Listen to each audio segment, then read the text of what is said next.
Welcome, everyone, and good evening.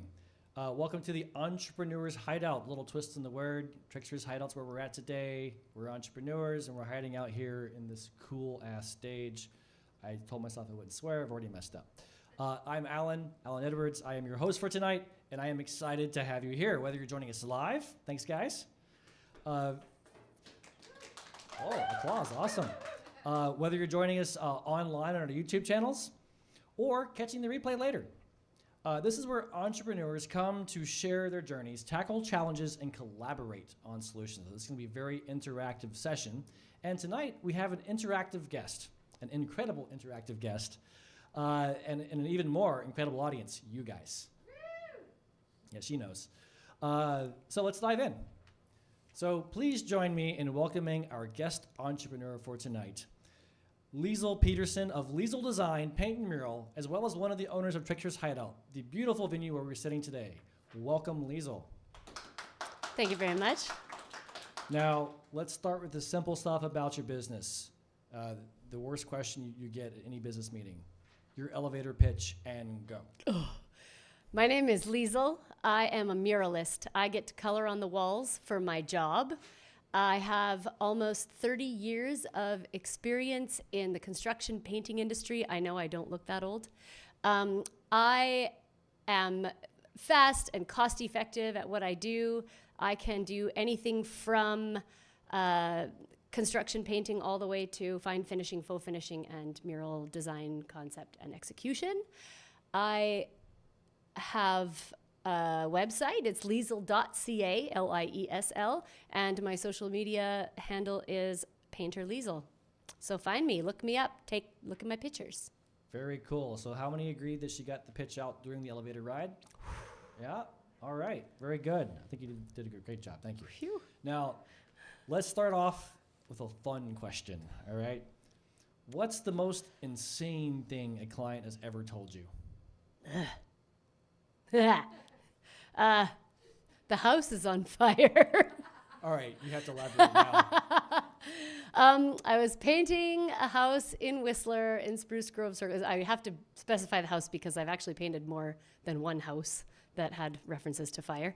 I learned that day that there are different gauges of extension cords, and a 16 gauge extension cord should not be plugged into a paint sprayer that draws over 12 amps. I'm not an electrician. I learned this. I started a small fire that just turned into a black spot on the subfloor, thank goodness. But, the ironic thing about this particular story is that that house was an insurance rebuild because it had burnt down. I think what's a great lesson to even hear from that is we all make mistakes. Oops. Right? Things happen. It's how we deal with them that matters, and the fact that you rectify the situation. I'm sure you painted the black spot. Well, they floored over it, but still, it's not a funny joke for somebody whose house just burned down. Yeah, but we get stronger. All right, great introduction. Good job. So we're going to take a short break to hear from a sponsor, and when we return, we're going to dive into how we can help Liesl.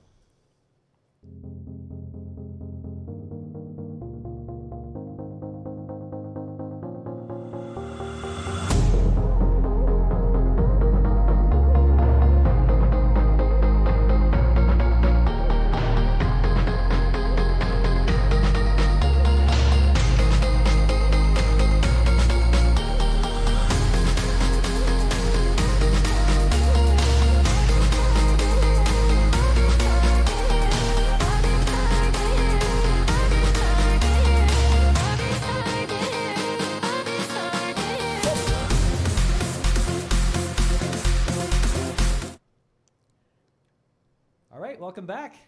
Let's do this. Liesl, let's get to it. Tell us a little bit about your entrepreneurial journey. How did you start, and what's been the most surprising part of the ride so far? Okay. It definitely was born out of necessity. I previously was employed and did not know any differently. I married young, was divorced young, had a kid young, and so I found myself as a single mother, brand new to British Columbia in 2011. Didn't have any support network here, and found that my daughter was not thriving in daycare, and I had to figure out something I could do to free up my time so that I could be available as a parent, as well as provide for her. So I made a couple of choices that wound up being beneficial to me. First one was I moved into an Airstream trailer, which made my rent super cheap, and it was a really edgy lifestyle at the time. We were in lots of magazines and TV features, but it was cool, and we made it work. And the other one was that I started my own business. I had no idea what I was doing, but I quickly learned, and in hindsight, have a lot of insight into this, that I did better as an entrepreneur because, unbeknownst to me at the time, I had ADHD, and it made working for other people very difficult, and I did not understand the freedom that could come with working for myself until I experienced it. So I feel like I just eventually caught my stride, and I met some cool people. I think having the tiny home helped me have a face in the community, so people knew who I was and they wanted to support me, and this community has been really good to me. Very good to hear. Yeah.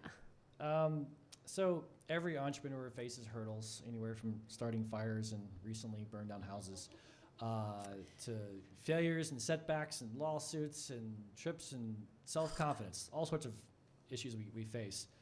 Can you give us one challenge that you're currently facing that we can dig into as a group today?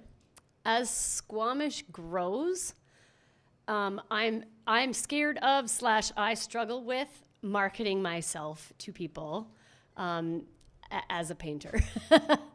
I don't feel like I'm good at sales and marketing. Yet you built a successful business, so what's changed? The town was smaller. I feel like I used to walk down Cleveland Ave, and I used to know and say hi to literally every shop worker. And now I walk down the street and I'm lucky to run into one or two people I know. So something's different. The population has probably almost tripled since then.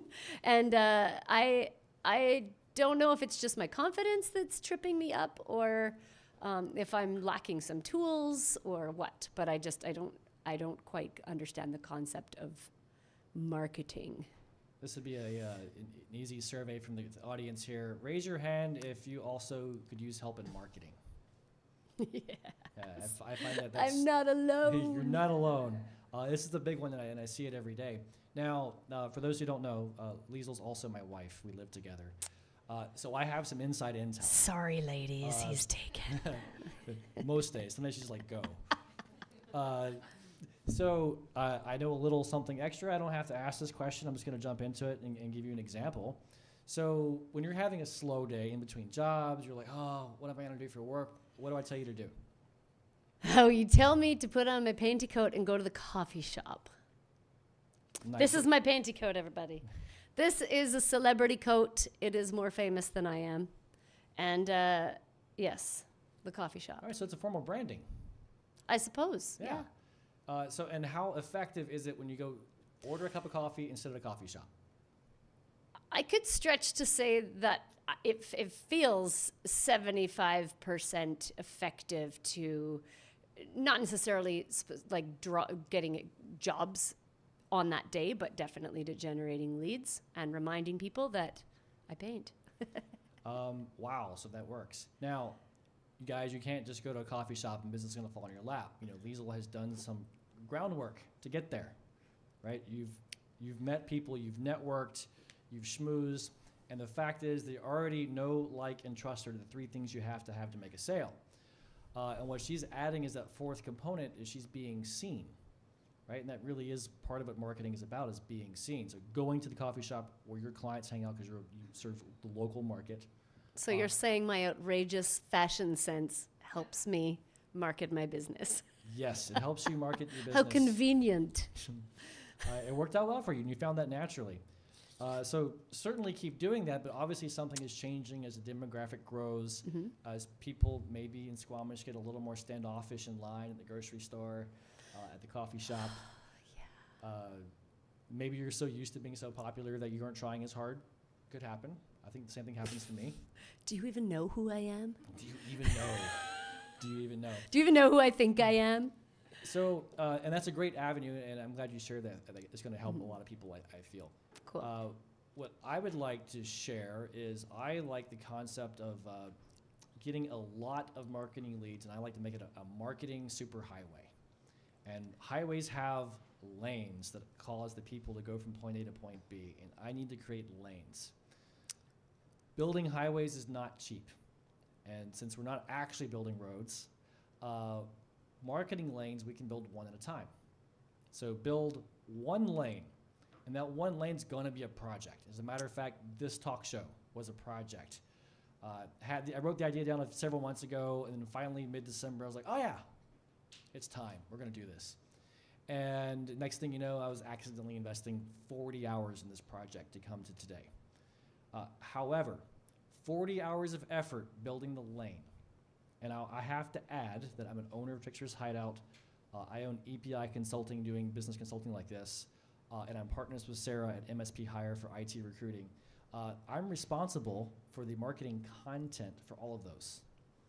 And I was like, I do not want to do this 3 times or 3 different outfits and 3 different brands, right? So I was like, oh, this talk show, live from Trickster's Hideout, showing off the venue. Consulting advice, showing off EPI Consulting, sponsored by MSP Hire, who this is the type of content her clients also consume because her clients are entrepreneurs. And what a win. But I spent 40 hours building the road, and now my calculation is it should take me 4 hours a month to keep producing the content, which means I have time to build the second lane, right? So I spent 40 hours building a group consulting program. I spent 40 hours building a business planning workshop. and all those things don't take me very long to do once I got past that project. I might have cried a little bit to these 2 recently. Some of you know as well about the workshop. It took forever. But I finished it Wednesday, by the way. Nice. It's live. I spent 40 hours building a tiki room. I don't know how that helps my business. Well, it helps this business, but I don't know. Well, We'll I mean, you've been posting about it on your socials. Sure. It's the your one designs. mural I got to paint without having to design consult somebody else. So that's what happens when you lock me in a room. if there's not scratch marks on the other side of the door. So I guess the question for you, and this is going to take some commitment, is what marketing lane can you commit to building over the next weeks and months that becomes easy to maintain once it's built? I mean, because Instagram is such a draw for my business, aesthetically, people need to see what I do before they want to hire me to do it. So I would say content creation. Content creation. Which I suck at, because people are like, oh, you should do a time-lapse video of you painting that mural. And I'm like, that's a great idea. And then as I'm finishing it, I'll be like, I could have done a time-lapse video. All you get's the finished product. And if I remind her, I'm either a genius or I'm nagging her. Yeah. So take notes, guys. You're going to have a turn after the next break we have to weigh in on this, give her some advice, ask some more questions. And some of her ideas might be good for you as well, because I'm interested to hear what you think about ways to not forget to time lapse. Ways to not forget. Well, is this my homework? Maybe. Shoot. Because look at this, you know what to do already. I do. It's remembering to do it. So creating some sort of system that works with your brain, like. She and I are polar opposites. I like how you said your brain. Yes. I'm a very linear thinker. Like, if you want me to do C, I got to do A, then I'm going to do B, and then I'm going to do C. If you want her to do C, she's going to do A, she's going to do G, she's going to do Z, and she might even get to C before I do. But I can't follow it. I don't know what's going on. So I try to back off and wait for the result. Mm-hmm. Yeah, that could be good homework, to find that system to remind you. I remember when I stopped biting my nails many moons ago. I did the rubber band system. I put a rubber band on my wrist, and I snapped it whenever I misbehaved, forgot, whatever. But it was also there as a reminder that, oh, what's this for? Ooh, time lapse. Or 3 weeks later, I'll be like, why am I wearing this? We got to find that system that works for you. Ted Lasso style note above your office door. There you go. Something like that. Or like, I don't know, phone alarms, which I hate with a flaming, fiery passion. What's this alarm for? Yeah, I'm looking forward to seeing your guys' responses next. All right, so we're going to take that short break now to hear from our sponsor. And when we return, we're going to let you guys, whether you're online or here live, offer advice to our guests or ask follow-up questions or share stories that you guys are like. So that's fine too. So that work for you guys? Yeah. All right. See you in a moment. Running a business can feel isolating, but it doesn't have to be. Meet Alan Edwards at EPI Consulting, a trusted partner who's been where you are and knows what it takes to succeed. With years of experience starting, scaling, buying, and selling businesses, Alan brings proven strategies and genuine care to every client. Whether you're looking to grow, solve tough challenges, or reclaim balance in your life, Alan and EPI Consulting are here to guide you. Together, we'll build the business and the life you've always envisioned. EPI Consulting. Let's make it epic together.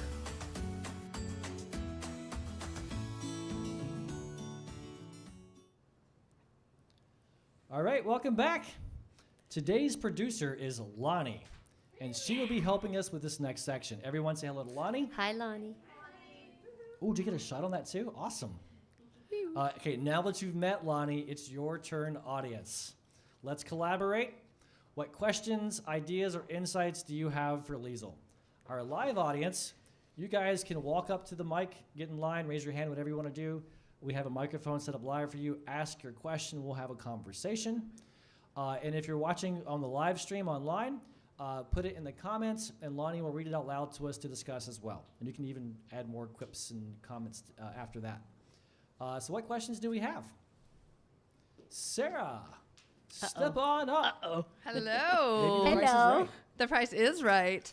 Well, first I want to say that going to the coffee shop wearing your jacket, working 75% as a marketing technique is like, I can't think of anything I've ever done that's worked 75% of the time. So that is, you should definitely follow that advice and do that more. My question for you is, what is the most common objection you receive from clients when you can see that they're excited to maybe do a project with you, but there's something standing in their way? I'm wondering if you could like twist that into something that could help you market. Great question, Sarah.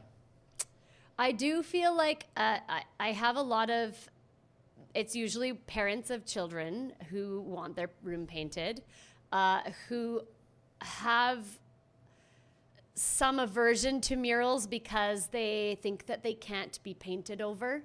And one of the things that I love to try to break through to people is that murals are not permanent. And I have clients who hire me every 2 years to paint over it with something else. And that you don't have to feel guilty. It's not something you need to keep forever. It's not something that you should like forever. And I've had quite a few people who I think have tolerated a mural that they didn't quite love. And I've had people who felt so guilty telling me that they were listing their house and the realtor told them to paint over it. And I want people to just dispense with the guilt. It's supposed to be fun. It's supposed to be creative. It's supposed to be fluid, and it's not supposed to last forever. I mean, she is stoked to paint a mural and then paint over it for selling it, and then to give her card to the buying person to then paint the mural back on the wall.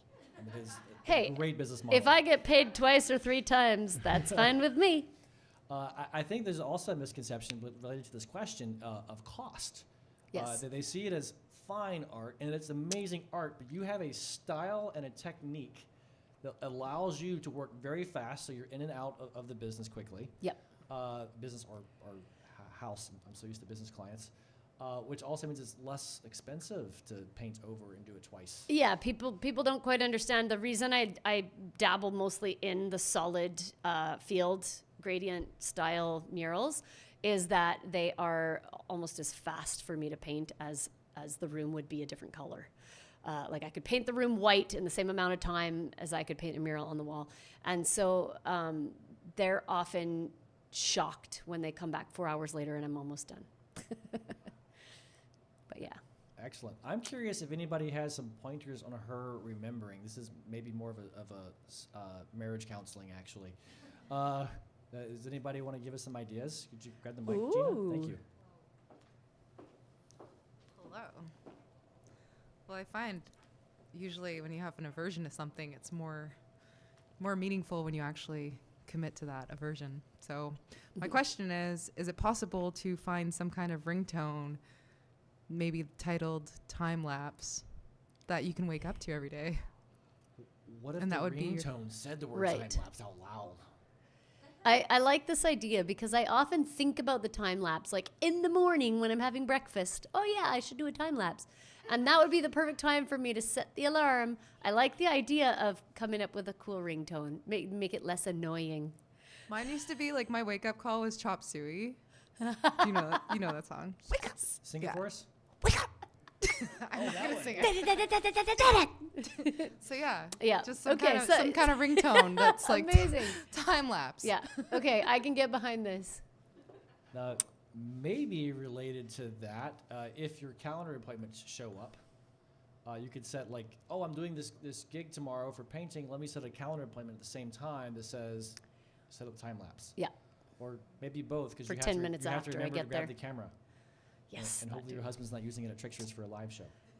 Yeah. Yeah, because usually what has to happen is I have to stop listening to my music to set up the time lapse. And compromising music for me is a big deal. All right, we'll get you the kit.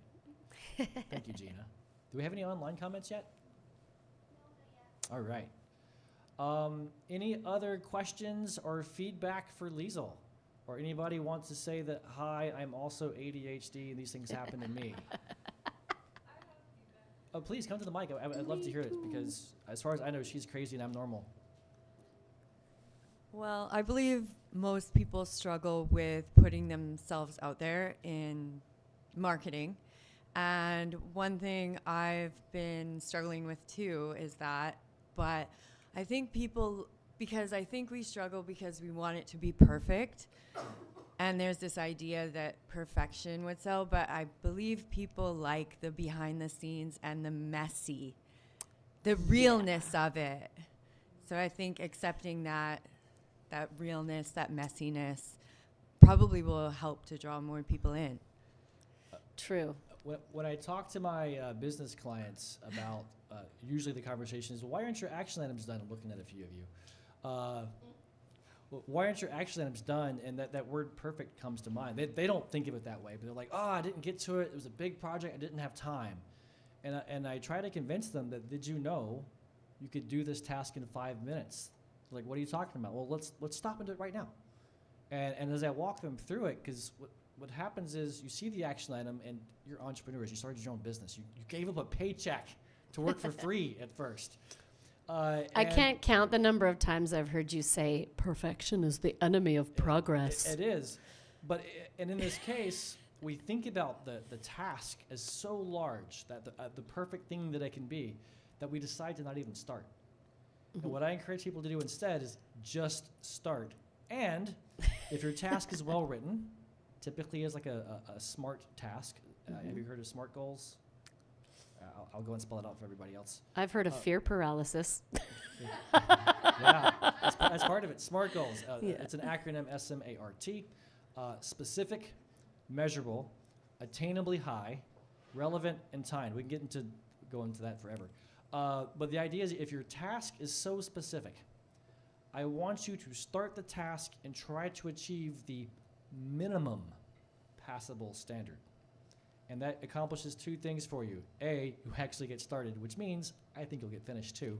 And B, because you are an overachiever as an entrepreneur, you'll probably do a bang-up job better than the minimum, but you never started, so you didn't. So keep it small, keep it minimal, and just get started. We have a question from Christina.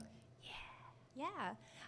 My question is for you, Alan. Oh, When you talk about the marketing, like superhighway, and you talk about spending the time to build a lane, and then it just kind of goes on its own, I wonder how you feel social media works like this. Because for me, when I think of social media marketing, I think of something that's going to take a small amount of time to set up and a lot of time to maintain. I see. This is a great question. So here's what I'm going to do. We're going to go to break, and then we're going to turn it back to the audience to answer questions as well. This is the perfect setup for that. Thank you so much for asking that question. Because it really does take a village. I mean, part of the reasons I formed this talk show and our entrepreneur meetup third Thursdays at Tricksters is because I need this village as much as anybody else. So when we return, we're going to turn the tables, and we're going to let our audience, both here and online, ask questions, share stories that we can help with, or at least commiserate with. So yeah, that is hard. So prepare your questions now. Get ready. If you're online, go ahead and pop in the comments now while we're at commercial break, and we'll be ready to answer those when we come back. So see you in a minute. Yeehaw. Recruiting for managed service providers isn't like hiring for just any business, and that's why MSP Hire exists. We specialize in finding top-tier talent for MSPs through a thorough, multi-step screening process designed to save you time and frustration. Unlike other hiring services, we don't flood your inbox with endless resumes. Every candidate we present has been carefully vetted through multiple stages of evaluation. By the time they reach you, they're ready for your final interview, not a first glance. From IT technicians to account managers, we understand the roles that make MSPs tick, and we know how to find the right people to fill them. Stop wasting time on unqualified applicants and let MSP Hire deliver candidates who are ready to make an impact on your business. MSP Hire, helping MSPs find great people. And we're back. I've always wanted to say that. All right, now it's time to tackle your questions, challenges, and ideas. Whether you're here in the room or online, let us know what's on your mind, and let's put our heads together. Now, Christina, before the break, you had asked a great question, which is that social media seems like I'm paraphrasing, seems like a bear that you can never wrestle down. And it can be. Liesl and I, we did rehearse a couple of times, and this came up in a different fake rehearsal we were doing, answering this question, so hopefully I'm prepared. First off, social media, you have no rights or ownership to it whatsoever. I don't think you should count on social media as being the be-all, end-all. That said, it's very powerful. So, one, I make my website my main source of truth. Whatever I want to sell, whatever form I want to procure, email, contact, sales pitch, sales form, I do that on my website.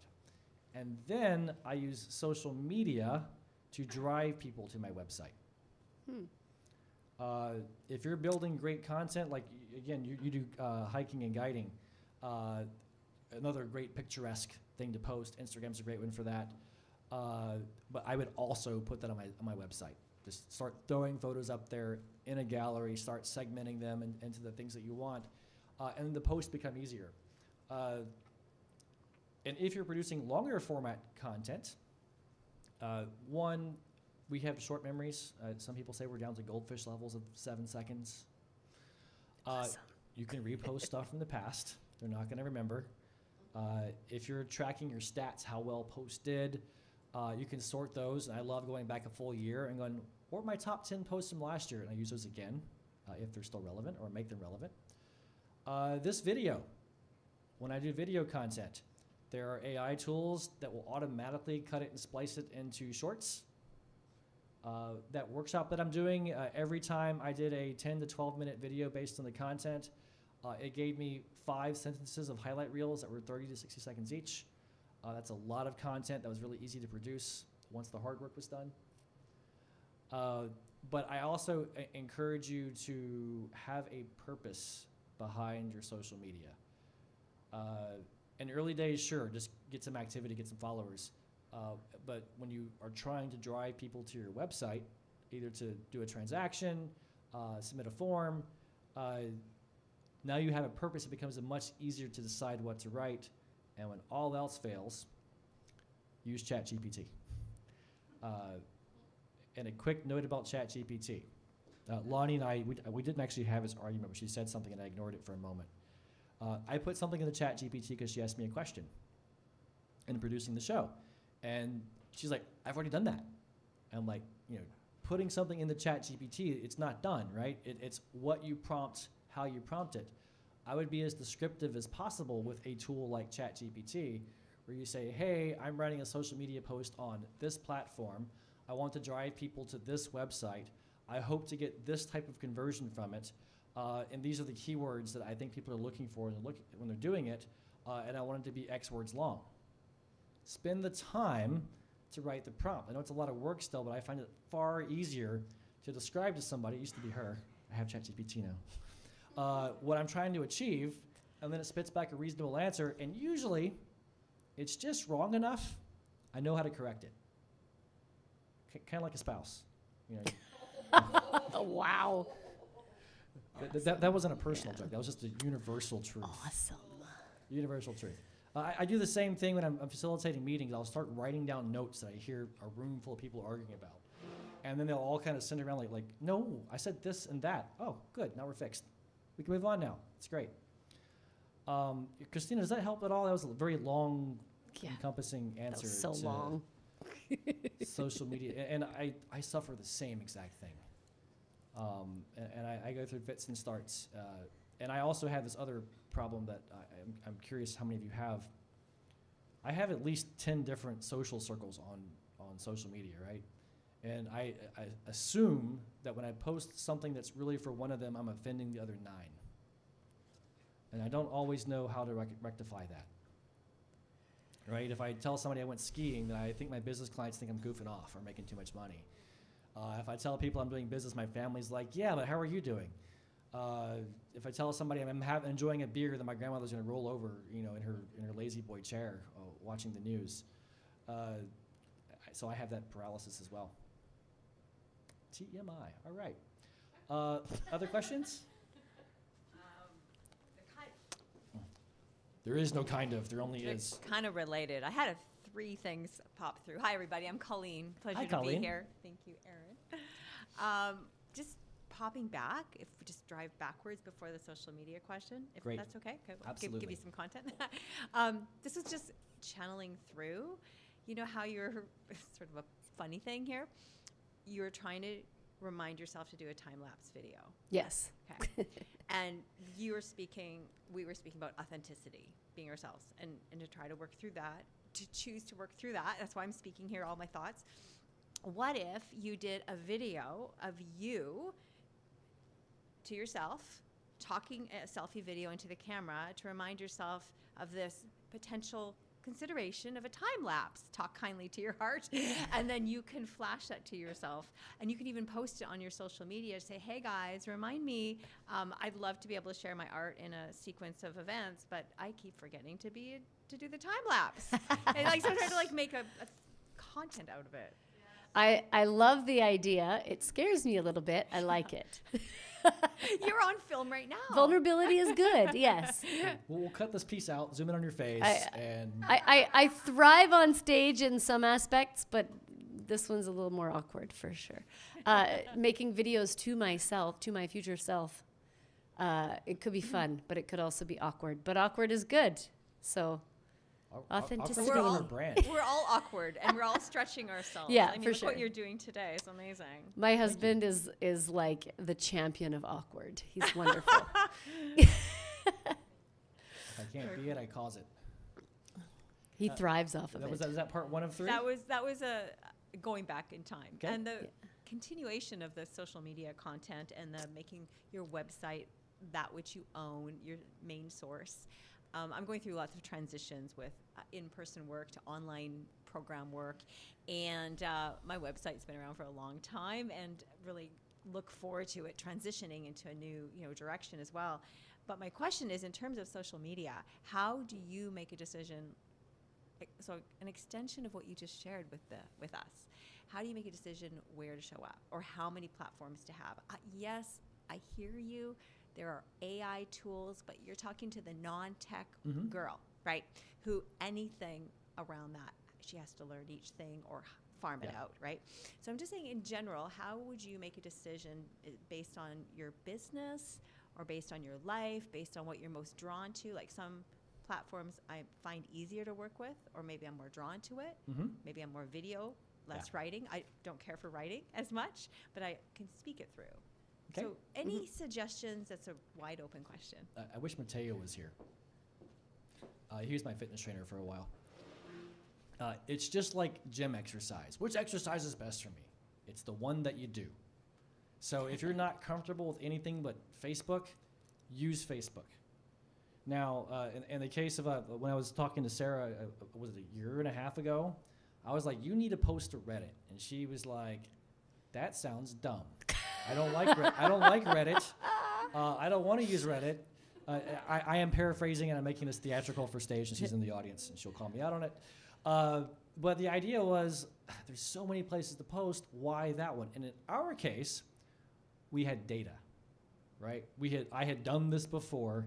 I had posted to Facebook and LinkedIn and Instagram and YouTube and Reddit, and we had most of our business from Reddit. And so Sarah took to doing that, and she didn't like it, having to do it, but she did the chore. And then lo and behold, a few months later, we start getting sales calls in from Reddit. And she's like, oh, it works. And then when you start tying in your mind that worked, therefore I don't mind doing it as much, and I want to learn more about it, that helps. But definitely at first, go with what you know. I mean, if you're doing 8 platforms and you need to consolidate to 4, then we can have a different conversation. Like, oh, LinkedIn's more for business, Instagram's more for visually appealing things, TikTok's where the youngsters are, which isn't as true as much as it used to be.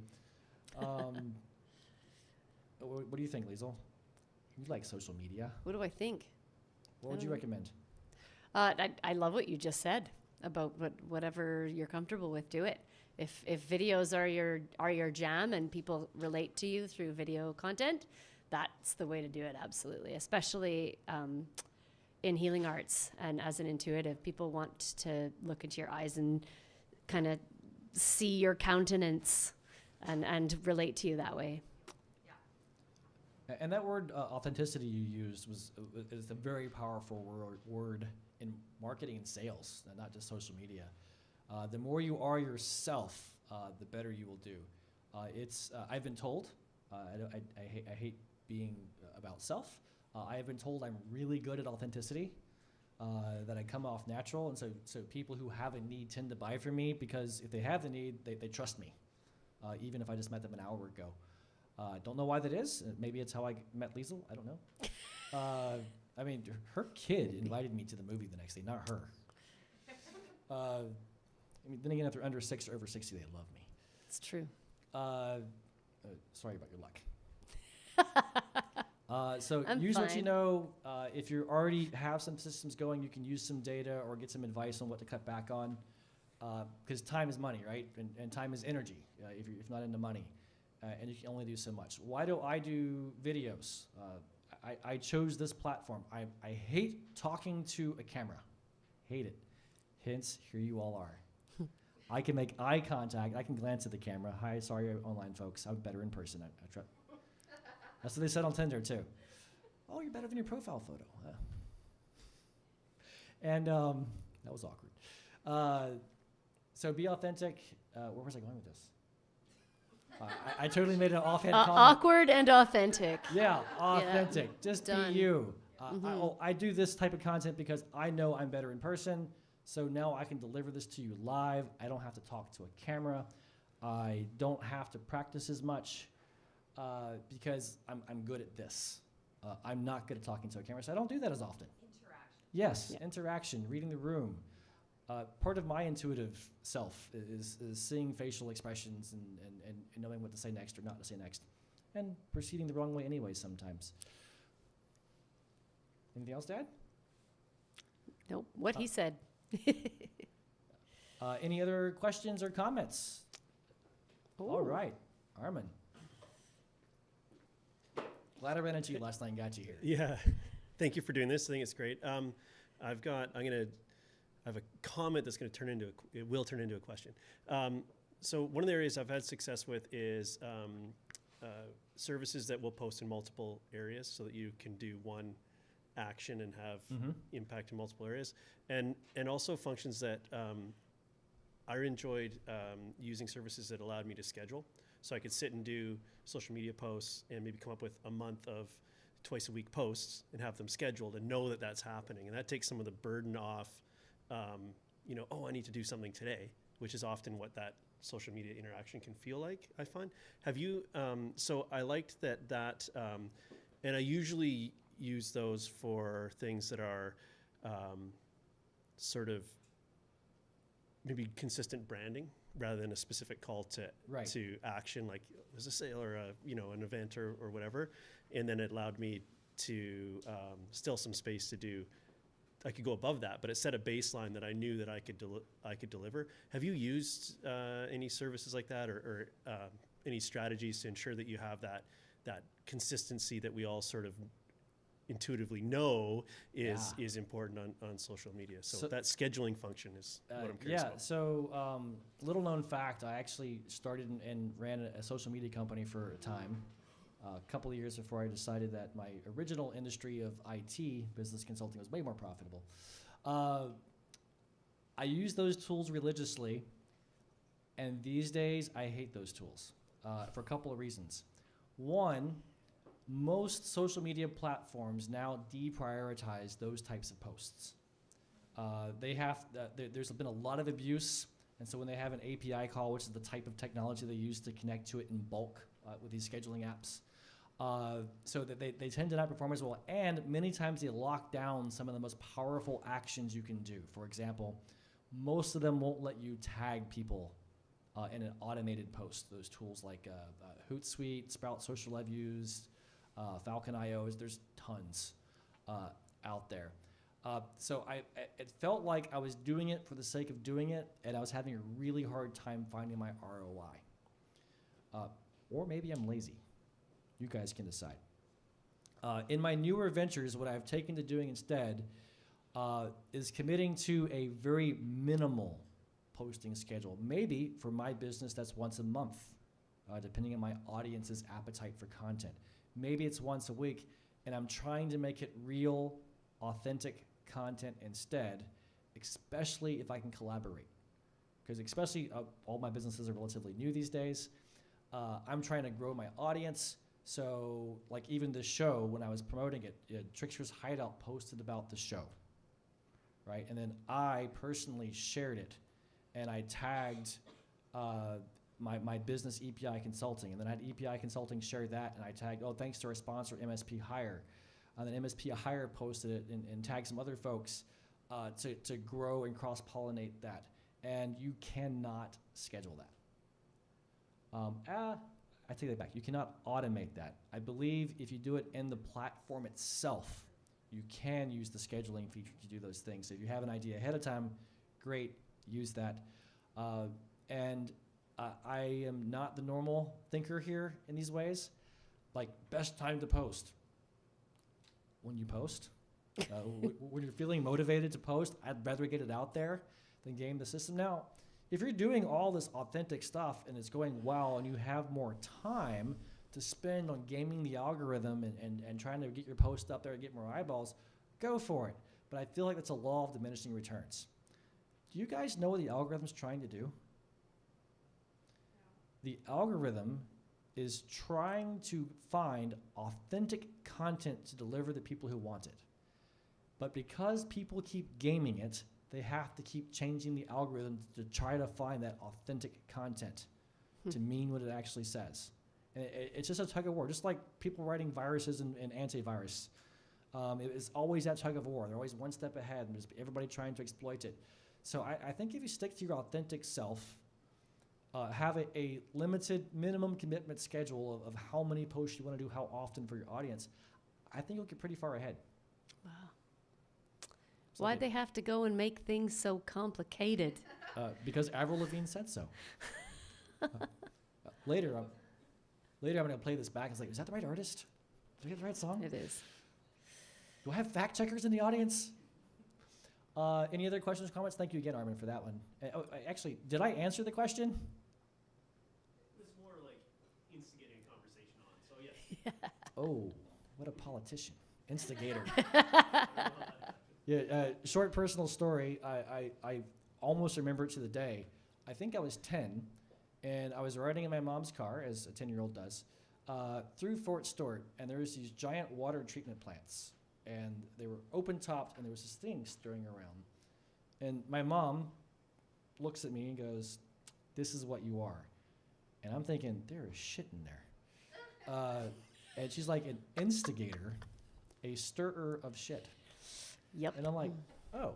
And I don't know why. It's one of those imprintable things. It's a positive memory, by the way. Positive But memory. it gets a mental picture Yeah, every time he every says time the I word. hear the word instigate, that's exactly what I think of every dang time. Oh, that's I awesome. censored myself. Good job, Alan. Any other questions or comments or stories? Come on up, Aaron. You're the next contestant. Hi, Liesl. You were talking about challenges with marketing, and I'm curious to understand, because I think that thing of I have to sell my services, it can feel awkward, and curious to go back to your why.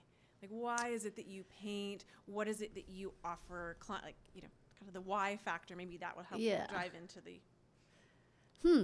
That's a really thought-provoking question. I guess I am a creative problem solver. I like to help people. I am very service-oriented. Service is my love language. Like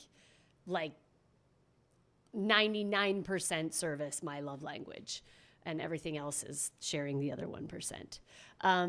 And because of that, I think when somebody has a need or expresses a creative desire, I just jump in. I want to do it.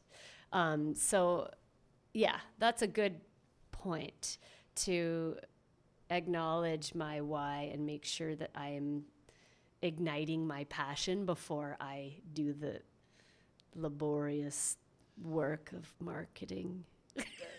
So I wonder if you could tie this in, if it helps you think through this. So wintertime is slower for painters, no outside work, and people are inside enjoying their home. They don't want to tear it apart for painting.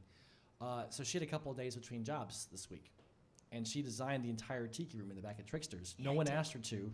We didn't have a need. Nothing was broken. She just did it. Why? Because I found a palm tree. I found a palm tree. It was in somebody's kitchen at a job site, and I was like, where did you get that? And he won it in 1994. He won it at Save On Foods with his Save On points. And then he sold it to me. And then I was like, I think I need to build a tiki room. And then I locked myself in a room for 3 days. And I mean, you'll have to come and judge for yourself whether it was fruitious or not. But I think when people see that type of authenticity, that I just like doing this. I've been doing EPI consulting as a pro bono sliding scale consultancy in Squamish for the last 2 years while running my full-time gigs at Eureka Process and Givzenta.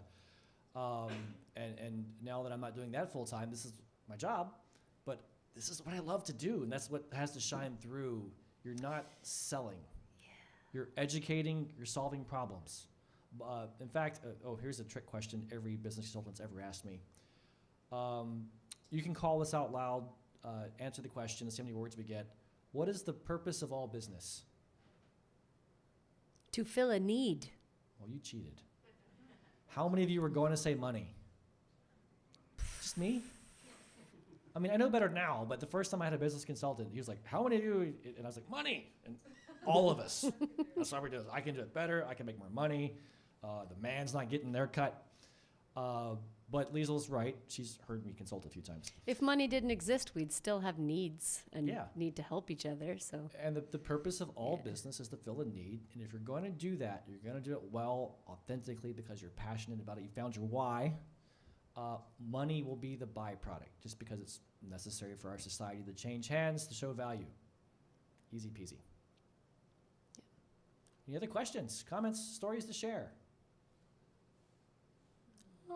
All right, so something to keep in the back of your head is I need a guest for next month.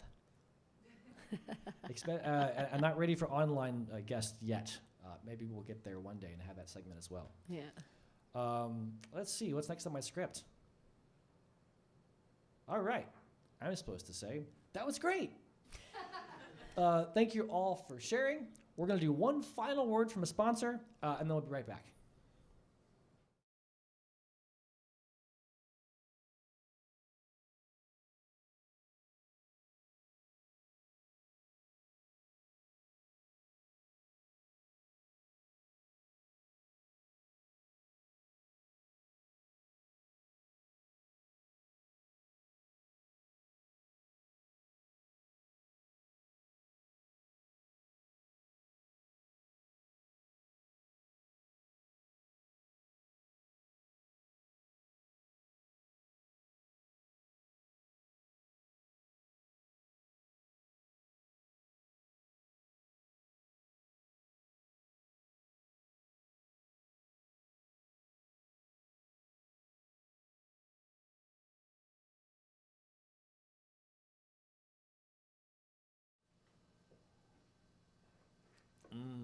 water. It's water.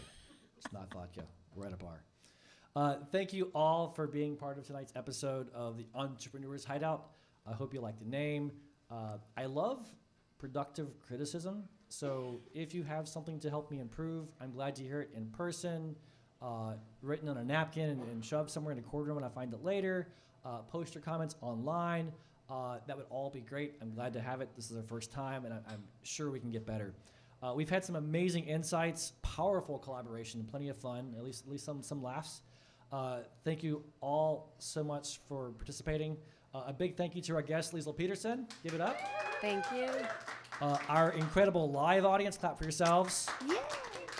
And everyone watching from home, the car, not while you're driving. Or maybe top of the chief. Somebody could be watching. It's possible. That'd be fun. Don't forget to join us for karaoke here at Trickster's Hideout starting at 7 p.m. So that's just in a few minutes. And it'll also be every Thursday at 7 p.m. And karaoke is quite taken off here lately. Yeah, it's good fun. And we're going to see you live here once again for every fourth Thursday. I had to write this down because this is hard to say. Every fourth Thursday of every month for the Entrepreneurs Hideout. Stay curious, stay collaborative, and let's make it epic. Good night, everyone. I like it.